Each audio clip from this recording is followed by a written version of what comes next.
오늘도 우리의 믿음을 주장하시고 삶을 완성시키시는 무한히 크시고 자비하신 하나님, 우리들을 당신이 거룩한 날로, 복된 날로 정하신 이 거룩한 날, 이 예배에 부름받게 된 것을 진심으로 감사합니다. 존귀와 영광과 찬양을 돌리는 거룩한 산제사가 되게 해 주시옵소서. 우리의 몸으로 산 제물을 삼아 하나님이 기뻐하시는 거룩한 산제사를 드리게 해 주시옵소서. 이 예배가 하늘이 기뻐하고 땅이 거룩하게 변화되고 구원받는 예배가 되므로 우리가 이 혼탁한 세상에 사나 주와 동행하는 감격과 증거를 갖게 도와주시기를 바라옵고 원합니다. 이 교회를 주관하시는 무한히 자비하신 주님, 주께서 이 교회의 머리가 되심을 믿고 감사합니다. 우리는 주의 뜻만을 찾고 주의 뜻만을 이루는데 전심전력하게 인도해 주시옵소서. 주여, 이 교회는 주님의 몸된 교회인 줄로 믿사오니 우리 모두 이 몸에 붙은 가지가 되어 열매를 맺고 더 풍성히 맺어 하늘 아버지께서 기뻐하시고 우리를 손질해 주시는 복된 예배가 되게 해 주시기를 간절히 바라옵고 원합니다. 입으로만 주님을 찾는 거짓된 예배가 아니고 찬송을 드리는 예배, 찬송과 같이 드리는 예배가 되게 하옵소서. 우리에게 선포되는 말씀은 오늘 살아계시는 우리 주님의 말씀임을 믿고 받아들이게 도와주시옵소서.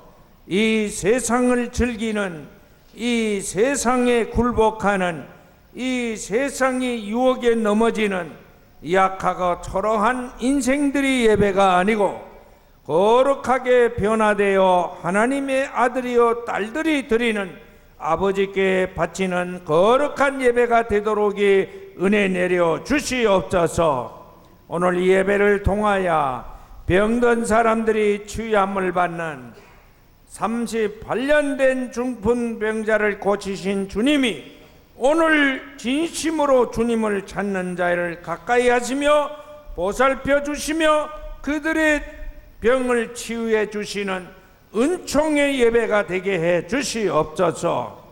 그리고 우리 모두 참으로 은밀한 중에 계시는 주님을 영접할 수 있도록 지극히 보잘것없고 지극히 연약하고 지극히 이름 없는 작은 소자 하나를 보살피면서 그리스도를 만나는 신령한 예배가 되게 해 주시기를 바라옵고 원합니다. 형제를 사랑하되 끝까지 사랑하게 하시고 뜨겁게 사랑하게 하시고 나의 가진 것을 나눠주며 사랑하는 동대문에 사랑하는 가족들, 복받은 가족들이 되게 해 주시옵소서. 이제 여름 수련회를 준비했습니다. 우리의 생각은 모자라나 주여 우리의 정성을 기억해 주시고 주님이 사랑하는 양무리들에게 생명 양식 진리의 빛이 빛나는 수련회가 되도록 축복해 주시옵소서. 그래서 우리 모두의 심령이 뜨거워지고 우리 모두의 생활이 그리스도의 행기를 풍기는 생활이 되게 도와주시기를 바라고 원합니다. 이 예배의 처음부터 마칠 때까지 하나님을 기쁘시게 하고 모든 가난한 사람들이 위로받는 예배가 되게 하옵시고 병든 자와 억눌리고 사로잡힌 자가 자유를 누리며 치유함을 얻어 건강한 생명을 누릴 수 있는 예배가 되도록 주여 당신의 복음으로 채워 주시옵소서. 예수님의 이름으로 기도합니다. 아멘.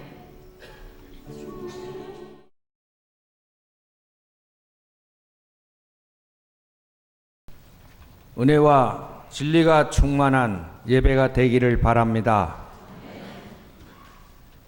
오늘 아침에 읽어드린 요한복음 5장에 있는 말씀은 본래 1절에서부터 18절까지 있는 말씀이 한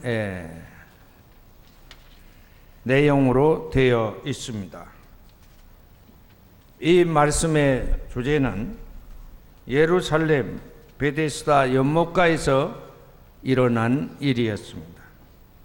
거기에서 예수님과 중풍병자가 만나서 주고받은 이야기, 이것이 오늘 아침 설교의 주제가 됩니다.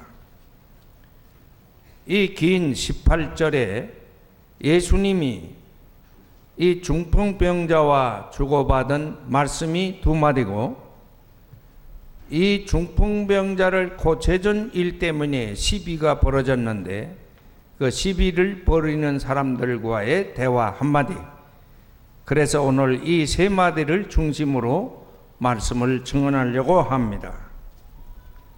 첫째는 이 중풍병자가 예수님을 만나서 간절한 소원을 하였습니다. 연못이 흔들릴 때 옳은 일인지 그릇된 일인지는 덮어두고, 이 중풍병자는 자그만치 38년 이 연못을 찾아왔습니다. 이 연못이 물이 흔들릴 때 제일 먼저 뛰어드는 사람이 고침을 받는다는 그릇된 그런 전통, 관습, 그런 미신 때문에 이 사람은 하루도 빠지지 아니하고 이 연못을 찾아왔던 것입니다. 이런 하소연을 한 것입니다. 아무도 나를 이 물이 동할 때 이 연못 속에 집어넣어 주는 사람이 없습니다. 이런 정말 딱하고 마음 아픈 이 얘기를 했습니다. 이에 대해서 예수님이 하신 대답의 말씀, 요한복음 5장 8절에 있습니다. 일어나서 내 자리를 걷어가지고 걸어가거라. 오늘 아침 모두 일어나서 내 자리를 가지고 걸어가거라. 이런 복음이 선포되는 아침이 되기를 바랍니다. 38년간 이 베데스다 연못을 찾은 이 중풍병자, 이 사람은 한 번도 물이 움직일 때 그 물에 뛰어드는 은총을 누리지 못했지만은, 그러나 하루도 빠짐없이 꾸준히 그 날을 기다리며 그 은총을 사모하면서 이 베데스다 연못을 찾아온 사람이었습니다. 한때 세브란스 병원의 원장님으로 계시던, 지금은 고인이 되셨는데 도남 감리교회 장로님이셨던 이미선 장로님이 글을 썼습니다. 사람의 심령은 그 병을 능히 이기리니, 이런 긴 제목의 글이었습니다. 그 글 속에서 그분은 이렇게 오랜 임상 경험을 통하여 하신 말씀입니다. 생에 대한 강렬한 의지가 있는 환자만이 질병에서 구원받을 수 있다. 할렐루야. 우리 동대문 교회 성도 여러분, 여러분이 질병에 시달릴 때 사람들은 절망을 합니다. 사람들은 왜 하필이면 나에게 이런 병이, 원망합니다. 사람들은 이렇게 고생하며 살 바에야 왜 태어났는고 한탄합니다. 그래서 인생을 포기합니다. 그래서 자기 자신을 저주합니다. 그러나 동대문에 사랑하는 가족 여러분, 여러분은 이 38년 된 이 중풍병자처럼 한 번도 그런 은총을 누려보지 못했으나 절망하지 아니하고 끈질기게 그 연못을 찾아왔습니다. 이런 강한 생애된 의지를 가지시기를 주님의 이름으로 권면합니다. 요가난다라는 인도의 성자가 글을 썼습니다. 그는 질병의 문제를 다루었어요. 질병이라는 게 무엇이냐? 질병은 육신을 믿지 말고 하나님 믿도록 가르쳐 주는 것이 질병이다. 이런 믿음 가지시기를 바랍니다. 병이 났어요. 자기 육체를 이제 믿어서는 안 돼. 이게 병이 우리에게 주는 교훈이야. 육체를 믿지 말고, 동대문교회 성도 여러분, 육체를 믿지 말고 육체를 자랑하지 말고 하나님을 만나는 은총이 있게 되는 그런 질병과의 싸움에 승리하시기를 바랍니다. 예수님은 이 세상에 오셔서 인간에게 두 가지 은총을 내려주었습니다. 마태복음 1장 21절에 있는 말씀, 그 이름 예수라, 그 이름의 뜻은 저가 자기 백성을 그 죄에서 구원할 것입니다. 그랬습니다. 여러분, 예수 믿는다는 것은 자기 죄에서 건짐을 받는다는 것을 말합니다. 믿으시기를 바랍니다. 그리고 누가복음 4장 18절에 말씀했어요. 주께서 나에게 당신의 영을 주셨다. 왜 주시는가? 가난한 자에게 위로를 주고 복음을 들려주고 병든 자를 치유하고 눈먼 자를 빛을 보게 해주고, 그리고 압제와 시달림 속에서 해방시키기 위해서라고 했습니다. 여러분, 그러니까 죄의 문제는 영적인 문제고, 그리고 이 가난과 질병과 수탈과 압제, 이것은 육체의 문제입니다. 인간 사회의 문제입니다. 주님은 우리의 영과 육체의 완전한 구주가 된 줄 믿으시기를 바랍니다. 그래서 교회는 죄로부터의 구원의 복음을 선포할 뿐만 아니라 여전히 인간의 권리와 인간의 생존을 위협하는 악의 세력과의 대항을 역설하는 것입니다. 동대문교회 성도 여러분, 여러분이 질병에 시달리며 굴복하는 불쌍한 인생이 되지 마시고 질병을 통하여 내 육체를 믿던 과거를 떨쳐버리고 하나님을 만나게 되는 은총이 충만하기를 바랍니다. 이 중풍병자와 같은 38년의 노력이 헛되었으나 그리스도를 마침내 만났던 것처럼 이런 은총이 있게 되기를 바랍니다. 두 번째 말씀은 요한복음 5장 14절에 있는 말씀입니다. 예수께서 이 중풍병자를 다시 만났습니다. 그리고 그에게 이런 말씀을 했습니다. 다시는 죄를 짓지 말아라. 그렇지 않으면 더 심한 병으로 고생할 줄도 모른다. 예수님은 육체에서 질병으로부터 그를 구원해 주는 데만 목적이 있는 것이 아닙니다. 그로 하여금 자신의 죄로부터 구원받게 하는 데 목적이 있었습니다. 이 두 번째 대화, 죄의 문제였습니다. 중풍병이라 하는 건 육체의 질병을 말하지요. 그런데 예수님에게는 인간이 육체를 지니고 있는과 동시에 영을 가지고 사는 존재라, 영에도 질병이 있다. 그 영의 질병이란 무엇인가? 죄예라 그랬어요.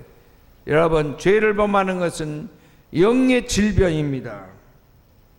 죄라는 것은 무엇인가? 나는 늘 정신적인 중풍병자, 이것이 죄라고 생각합니다. 여러분, 모든 질병은 사람들이 무엇과 연관시키느냐? 자신의 죽음과 연관시킵니다.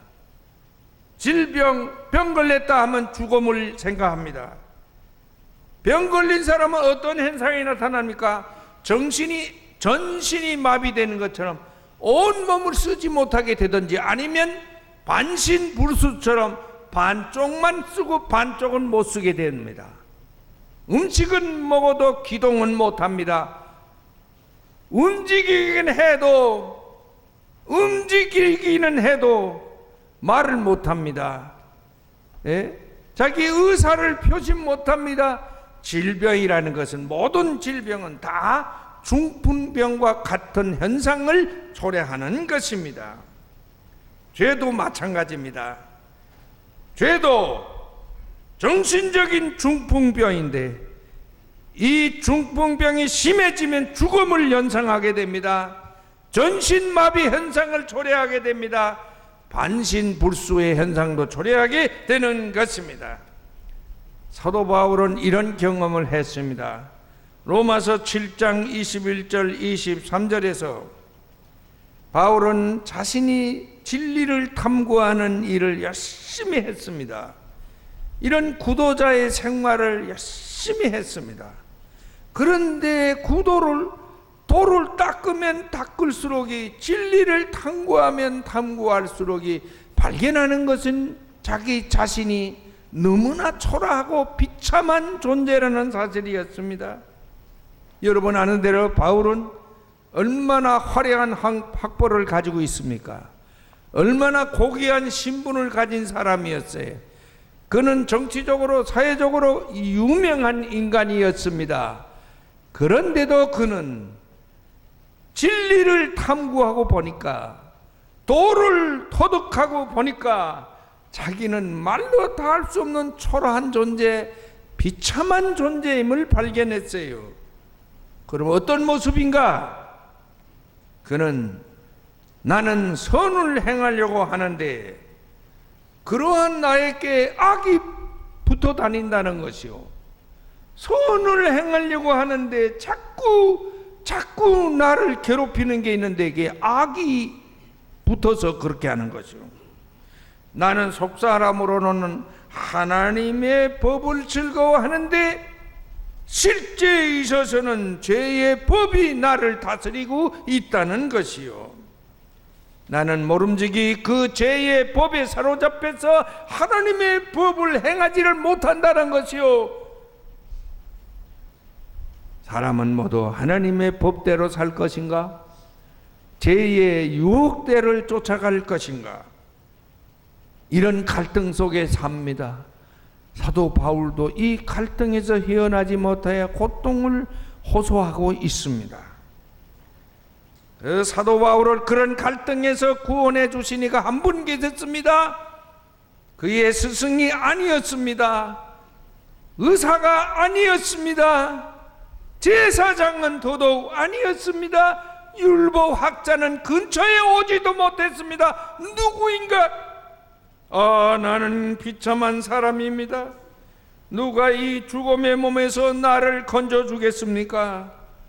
우리 주 예수 그리스도를 통하여 나를 건져주시는 하나님께 감사드립니다. 할렐루야!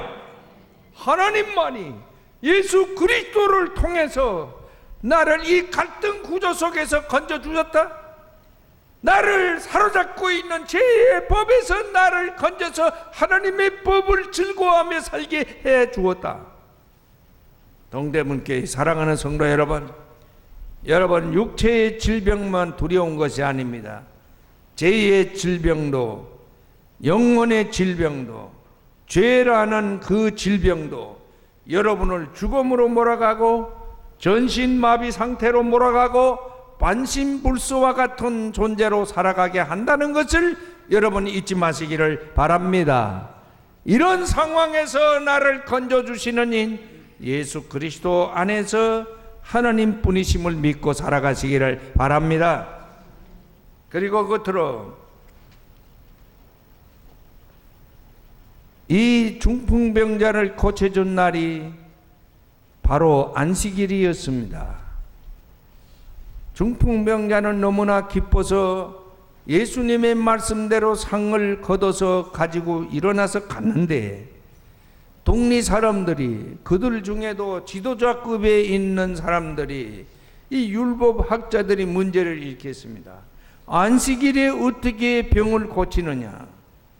안식일에 어떻게 아무리 급하고 즐겁더라도 상을 걷어가지고 가느냐? 이건 안식일법을 어긴 것이다. 안 된다. 시비를 걸었습니다. 그때 예수님이 5장 17절에서 말씀했어요. 내 아버지께서 이제까지 일하시니 나도 일한다. 이것이 그 율법 학자들을 향한 예수님의 말씀이었어요. 내 아버지께서 이제까지 일하시니 나도 일하신다. 이 말의 뜻이 무엇일까요?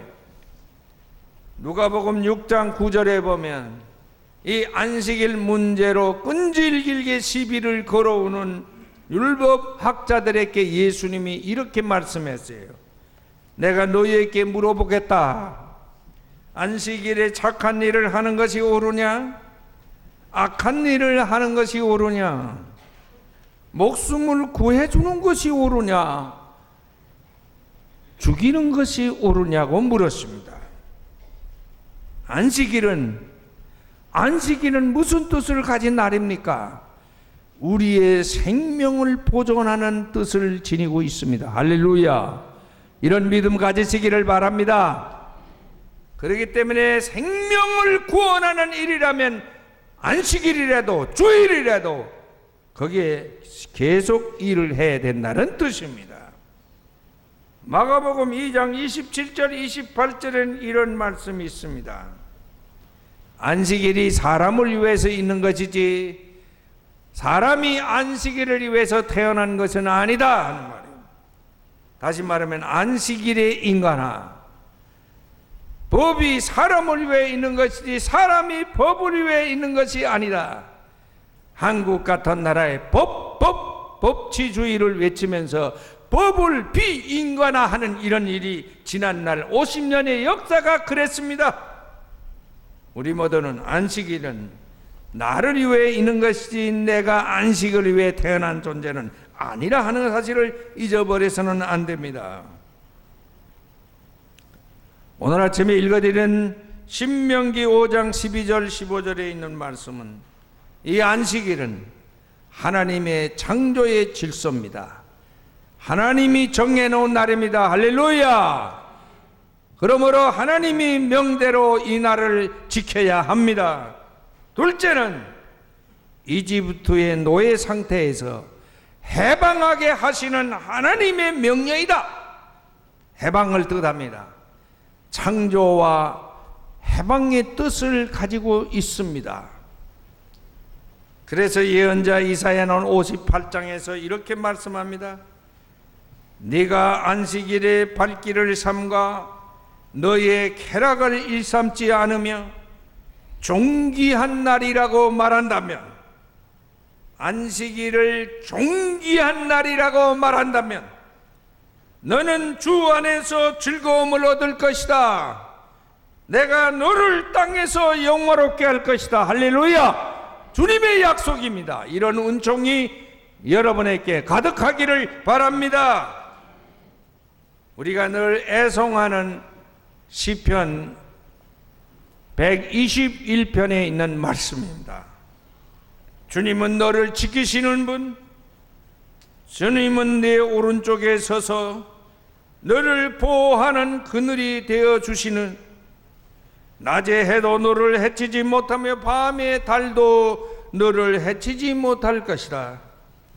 주께서는 네가 나갈 때나 들어올 때나 이제부터 영원까지 너를 지켜주실 것이다. 할렐루야. 우리 모두 이 날은 주님이 우리를 지켜주시는 날, 그런 거룩한 날로 정해놓았습니다. 여러분이 이 날을 지킬 때에는 주님이 나를 지켜준다는 사실을 다시 확인하는 날인 줄로 믿으시기를 바랍니다. 이 날은 주님이 나와 동행할 것을 약속한 날입니다. 이 날은 나로 하여금 즐겁게 하고 나로 하여금 영화롭게 하기 위한 날입니다. 여러분, 주의를 지키는 사람은 구질구질한 과거의 존재, 옛사람, 구시대의 유습이라 그렇게 말하는 사람도 있습니다. 아닙니다. 이 날은 여러분을 즐겁게 하는 날이고 이 날은 여러분을 존귀하게 하는 날인 줄로 믿으시기를 바랍니다.